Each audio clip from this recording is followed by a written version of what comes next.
Ya, halo semuanya, selamat datang di channel ini bersama aku dan Mas Sudimat. Sudah lama kita nggak ngupload video, mungkin dari berbulan-bulan di tahun 2022 ini. Dan mungkin video pertama di tahun ini atau video pertama untuk uploadan kali ini, kami akan membahas mengenai mitos ya Mas ya. Ya. Lebih tepatnya mitos mengenai korban kecelakaan yang meninggal, terus darahnya itu diperesi jeruk. Nah itu kan gini Mas, gimana ya awalnya ya, karena aku cuma denger itu sih katanya kalau diperesi sosok arwah yang meninggal kayak kecelakaan itu kan datang mengambil kita. Mungkin ada cerita soal itu Mas? Monggo. Pernah denger sih Mas, itu tapi udah lama, kisaran aku SMP kalau nggak salah. Itu kondisinya pas tahlilan di rumah saudara, ada perbincangan antara beberapa orang bapak-bapak kan. Itu bahasnya ya tentang itu kemarin. Ini dialog mereka kurang lebih kayak gini. Dia ingin enek kecelakaan. Terus saat durunge kuwi aku wis pernah krungu ngene iki. Nek enek kecelakaan, lah nggon kecelakaan kuwi enek bekas darah. Sing ijik teles. Kuwi terus diberesi jeruk nipis. Nek rasa jeruk nipis kuwi engko efeknya setelah beberapa saat kemudian nih kowe iso diweruhi sing paling buruk, sing paling fatal ngasek didotke terus dibayang-bayangi, mungkin diwedeni apa dipiye ngono lah, aku lali sih pokoknya kurang lebih ngono kuwi Mas. Terus ngomong ini, terus baru aku nyoba, si bapak-bapaknya ngomong Sing cerita ya mau nyoba. Oke. Dimauan buka omongan ngono to. Terus tak coba ngono kan, terus dia ini enek sing nyawat kan, bapak-bapak yang lain angkat bicara kan. Loh, mbok coba ngono kan, tanya. Kamu cobain? Ya, tak coba kan. Kemarin kan ada kecelakaan di sana. Oh iya, itu yang langsung meninggal naik motor berdua itu kan. Ya, itu di pertigaan ada orang yang mau nyebrang terus ditabrak dari samping kayak gitu. Jadi dia kalau nggak salah itu jalannya kan pertigaan, tusuk sate kan yang dari arah utara mau belok ke barat. Terus dia lihat ke kiri kan, lihat ke kiri kosong, lihat ke kanan kosong. Menurut yang belakangan kayak gitu. Kiri kosong, kanan kosong, terus dia maju, yang dari kanan ini kenceng tabrak des, terus kecelakaan di situ. Yang depan boncengan yang dari utara ini tadi boncengan, yang satu yang bonceng itu mental, yang depan itu meninggal di tempat. Yang kenceng tadi luka apa ya, lupa Mas ya. Pokoknya yang meninggal ini yang nyebrang, yang depan toh meninggal di situ. Terus langsung diurus. Nah dia itu nemu darah kan, dicoba kan gitu.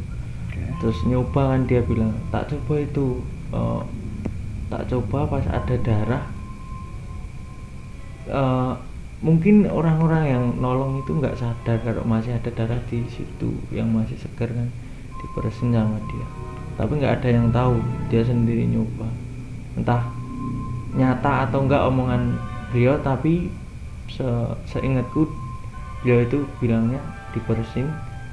Terus malamnya, kejadiannya kalau nggak salah itu sore Mas. Malamnya itu pas di kamar tidur itu kayak denger suara, kalau nggak salah denger suara. Terus kelihatan yang orang yang meninggal itu, maksudnya kayak ada bayang-bayang, kayak ada sosoknya kan, minta tolong apa gimana. Terus wajahnya yang apa terkena luka-luka itu kelihatan semua kayak gitu mas ceritanya.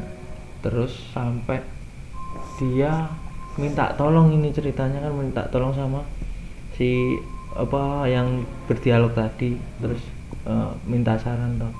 Terus itu dikasih saran mending cari tahu yang kecelakaan itu siapa, terus nguburkannya di mana, minta maaf, kirim surat sama nyekar di sana kayak gitulah, katakanlah takziah kayak gitu. Terus beberapa waktu berangsur-angsur itu udah nggak ada gangguan lagi, terus dia udah nggak mau nyoba lagi. Iya sih, biasanya orang nyoba yang hal-hal semacam itu kan biasanya cuma penasaran mas, terus kalau kapok ya udah. Tapi kan itu katakanlah hobi mas, hobinya dia bisa berangsur-angsur yang apa menghantuin tadi kan udah nggak ganggu lagi kayak gitu kan, udah rezeki dia. Terus ya, tapi itu kan dia punya pengalaman kayak gitu sampai semengerikan itu, padahal dia udah berumah tangga kan. Istrinya itu nggak tahu, dia dibilangin kan, bu kayak deloken kayak enek kae ngono kan. Dia kan minta tolong minta temenin sama istrinya itu, kok ada itu terus istrinya itu nggak lihat, dia lihat sendiri, dia ketakutan sendiri. Terus tapi kan istrinya nggak lihat, cuma nenangin si suaminya itu, yang bapak-bapak itu ditenangin itu. Terus dikasih tahu sama istri, coba mas, itu si istri bilang sama si bapak-bapak itu, coba mas tanya sama temen-temenmu yang tahu kayak gini, siapa tahu ada solusi kayak gitu. Terus sampean yo niko mas koyo ngono kok yo mbok coba kayak gitu. Iya kan. sih, ngawur sih. Dialog sama istrinya kayak gitu kurang lebih ingetku mas. Iya. Sampai seketakutan itu dia Terus minta tolong sama istrinya itu. Terus ya istrinya kayak gitu terus. Jadi kayak ingetnya gini mas, dulu kalau nggak salah loh, roh yang diperesi jeruk itu kan katanya kesakitan, Perih. itu perih, terus kayak nggak terima ngambilin yang meresi itu. Terus ada berita juga dulu, berita di lingkungan lah sekitar kayak Wahibul doang itu, kalau ada kecelakaan pasti ada yang bilang gini, tadi kan kecelakaan terus aku lihat ada orang yang meresi.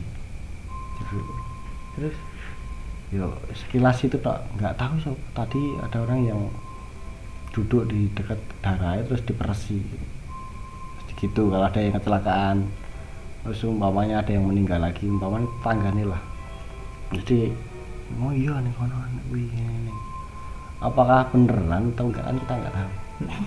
itu bisa dikaitkan sama perjudian sih mas.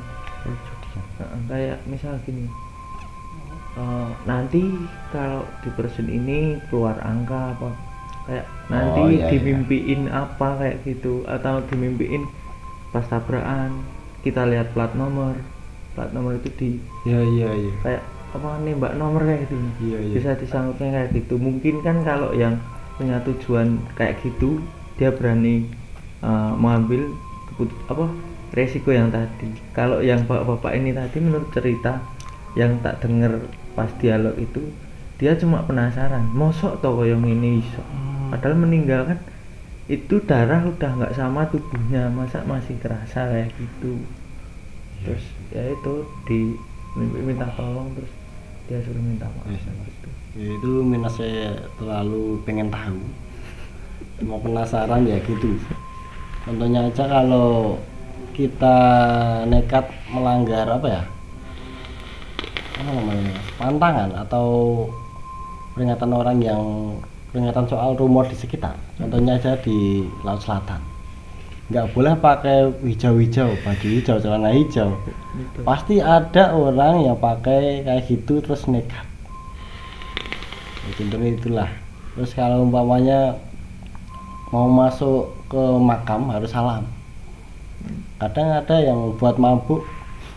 Ada gimana? Mabuk di makam ada. Oh iya, aku keinget mas, zaman dulu aku PKL itu kalau nggak salah di tahun 2015 15an itu aku kelas 2 SMK di daerah Solo Utara mas. Ada bapak-bapak itu kan aku PKL di kayak mesin bubut. Ada pekerja yang nggak tahu akrab aja kan, cerita itu pas zamannya Aki booming. Oh iya, PKL bukannya aku nggak disuruh tugas-tugas itu mas, cuma kalau nanti ada guru kamu kayak pura-pura kerja. Pura-pura kerja kayak gitu. Pas awal emang disuruh mesin-mesin ini harus tahu semua, terus praktek, terus ya udah itu pekerjaan mereka kayak gitu. Kita cuma sebatas awal udah tahu mesin ini, terus kita mengoperasikan udah, terus selanjutnya ya cuma bantu-bantu formalitas gitu, ya. Yang penting kan awalnya kita tahu mesin itu, kita pernah praktek. Nah itu setiap pagi ada yang bawa bongkahan akik batu kayak gitu, terus dibuat kayak gitu kan. Lama kelamaan si bapak ini cerita sama aku kan, bapak ini kalau nggak salah dulu udah umur sekitaran mungkin di 50 tahunan.